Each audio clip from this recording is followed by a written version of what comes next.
Auzubillahiminasyaitonirrajim. Bismillahirrahmanirrahim.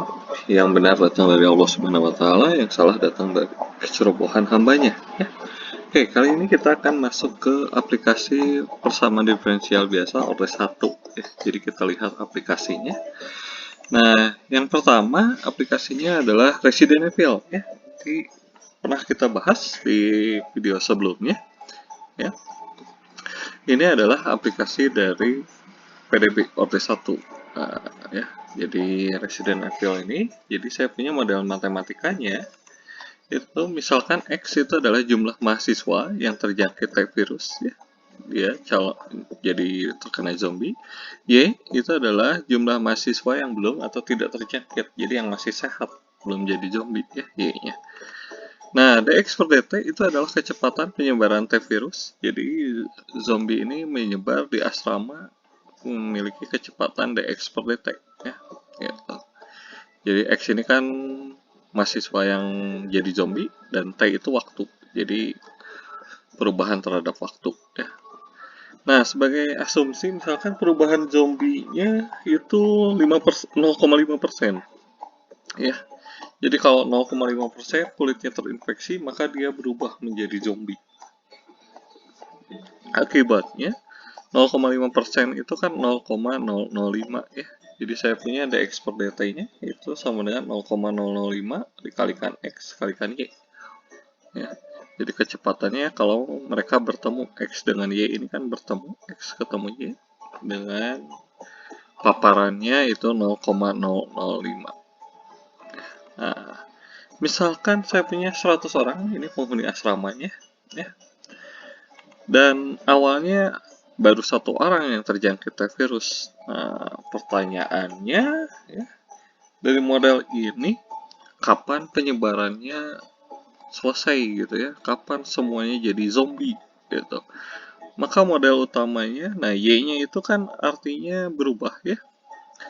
Karena tadinya totalnya kan 100, ya, totalnya 100, sedangkan yang sudah terjangkit adalah X, jadi Y itu adalah 100 kurangi X, ya, gitu.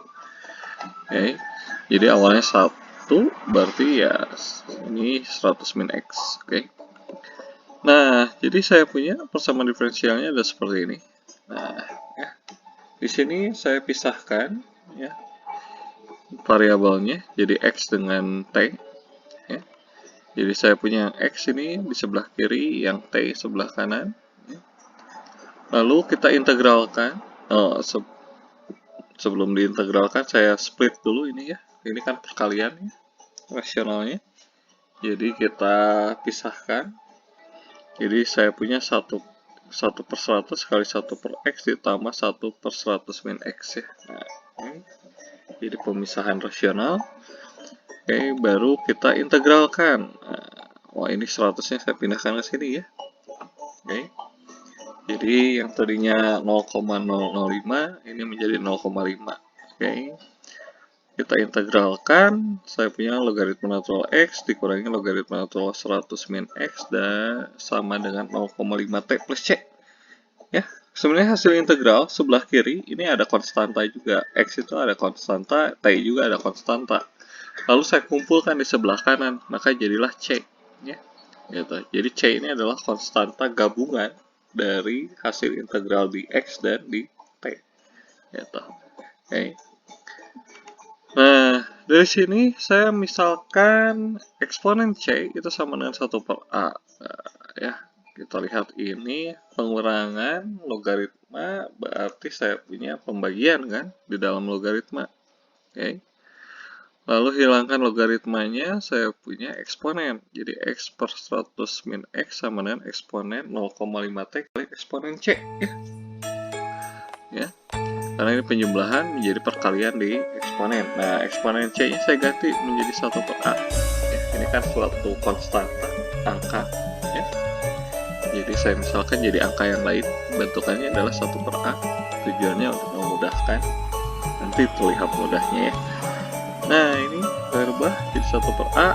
Saya pindahkan, kalikan, silang. Nah, jadi yang A pindah kiri, ini eksponen 0,5T pindah ke kiri, berarti kalikan dengan X, ya, 100 min X-nya pindah ke kanan, maka didapat seperti ini.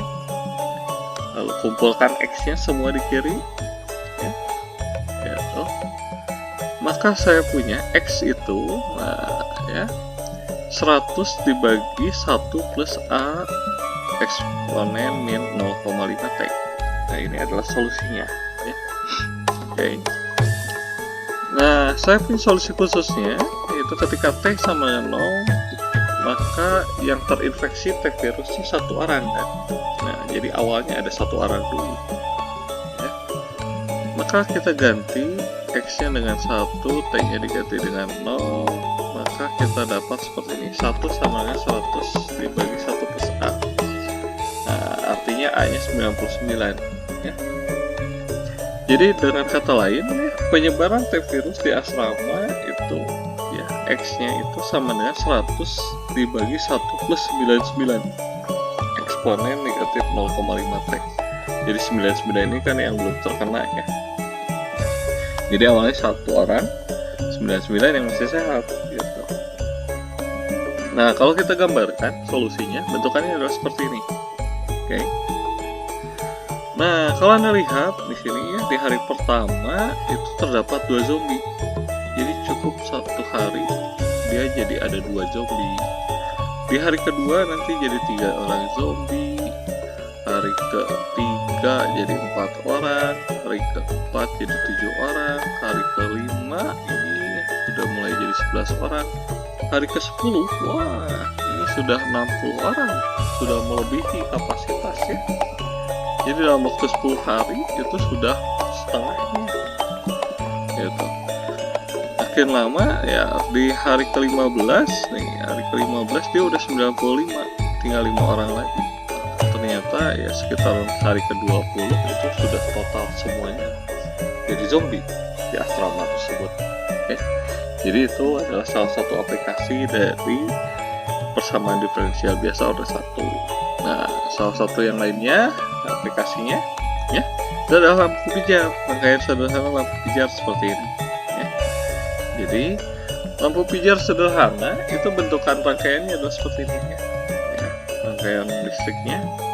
Jadi saya punya baterai, kan, P itu baterainya, penguat, ya. Lalu ada hambatan, lalu ada kumparan, gitu.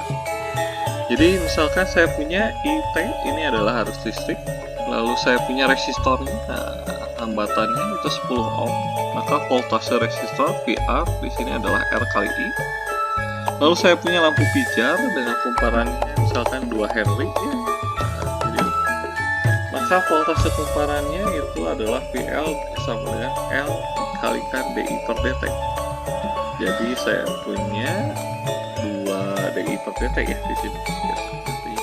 Oke. Nah, misalkan sumber arus listriknya itu, ya, bolak-balik AC, ya. Saya punya P 200 sin 5T volt. Nah, jadi kondisi awal itu belum terhubung arus listrik, artinya ini saklarnya masih off, ya, belum di on kan, gitu. Oke. Nah, jadi berdasarkan hukum Kirchhoff saya punya L itu dikalikan DI per dt, ya, gitu. Ditambah L kalikan I sama dengan P, ya. DI per dt itu kan biasanya disebutnya I aksen, ya. Saya punya L nya 2 I aksen. Tadi resistornya 10 kalikan dengan arus listriknya I. Lalu saya punya sumber arusnya itu 200 sin 5T. Oke. Oke. Nah, ini saya punya I0 sama dengan 0, artinya kan saklarnya masih off, ya, berarti belum ada arus listriknya. Oke. Nah, kita cari menggunakan faktor integrasi. Nah, berarti di depan ini harus jadi 1, ya. Faktor integrasi berarti bagi 2 semua. Maka saya dapat ini. Nah, dengan kata lain saya punya PT, ya, itu adalah 5, FT nya itu adalah 100 sin 5T. Sehingga kita bisa cari faktor integrasinya, ya. Nah, ini eksponen integral PT dt, ya. Maka hasilnya adalah eksponen 5T. Baik.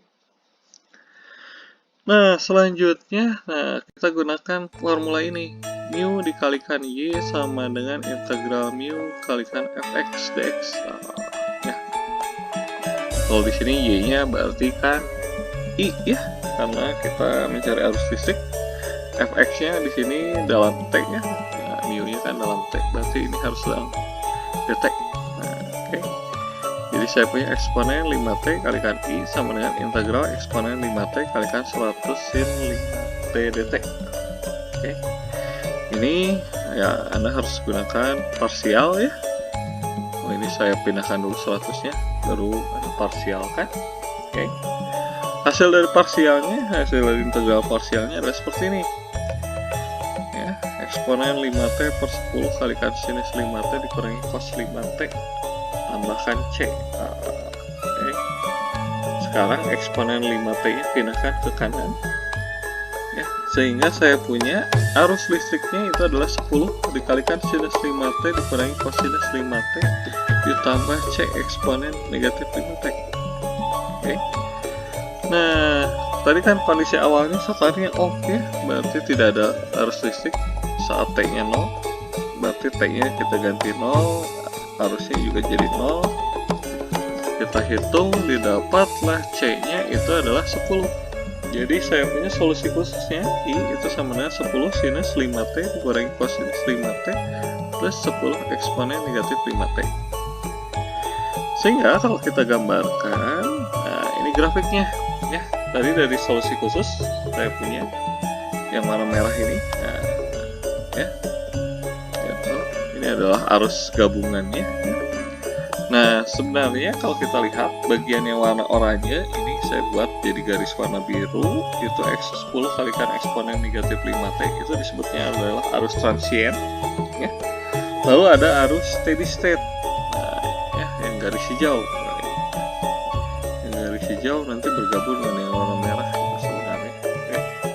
Yang 10 sinus 5T dikurangi cosinus 5T ya. Dia steady state. Oke, contoh ketiga saya punya rangkaian lampu LED.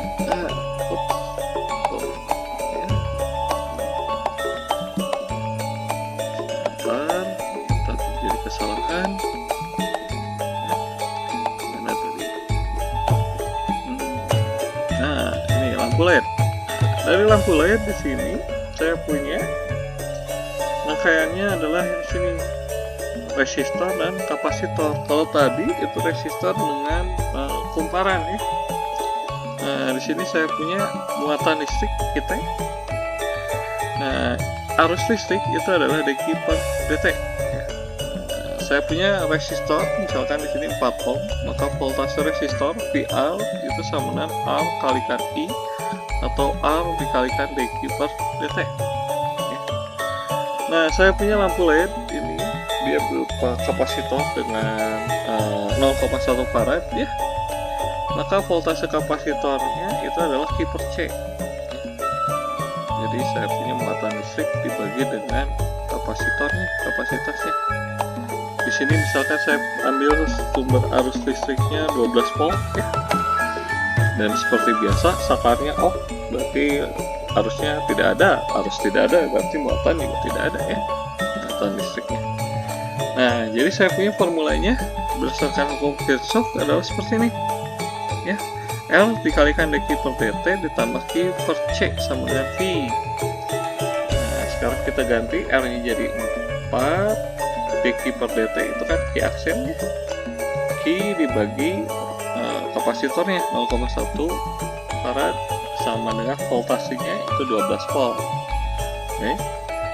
Nah, ini seperti biasa kita perlu faktor integrasi, berarti semua harus kita bagi dengan 4 ya di sini. Kalau faktor integrasi I aksennya harus sendirian pas 1 ya, bukan kosong. Tidak tampil di sini artinya 1. Maka didapat PT-nya itu 2,5, FT-nya itu 3. Maka saya punya faktor integrasi mu itu eksponen integral 2,5 FT atau eksponen 2,5T. Oke. Nah, selanjutnya kita gunakan lagi formula faktor integrasi. Ya, formulanya ini saya ganti menjadi mu kalikan Q sama dengan integral mu kalikan FT dt. Nah, mu-nya eksponen 2,5T, ft-nya 3. Saya tinggal Anda integralkan. Hasilnya seperti ini. Sederhana. Ya, sehingga saya punya Q-nya itu 1,2 plus C eksponen negatif 2,5T. Nah, saya punya kondisi awal itu ketika T-nya 0 berarti kan arus muatannya 0 juga ya, karena tidak nyala kan. Ya. Sehingga kalau kita ganti Q-nya dengan 0, T-nya dengan 0, maka saya dapat C-nya itu negatif 1,2. Berarti Q yang tadi ini, maka saya dapat 1,2 dikurangi 1,2 eksponen negatif 2,5T. Sedangkan I-nya itu adalah dq per dt, arus listriknya. Berarti kita turunkan ini terhadap T. Didapatlah 3 eksponen negatif 2,5T. Ya. Sehingga kalau kita gambarkan, bentukannya adalah seperti ini. Ya. Jadi tadinya arus listriknya itu awalnya 3. Nih ya. 3 berjalan dengan waktu, maka dia habis. Makanya kalau baterai kan cenderungnya habis ya. Nah ini. Jadi yang DC itu ya, baterai-baterai itu akan habis. Nah, jadi baterai yang tadi 12 volt itu habis. Di sini katanya sekitar 2 detik habisnya untuk kasusnya. Oke. Nah, selanjutnya coba kerjakan ketiga soal latihan ini.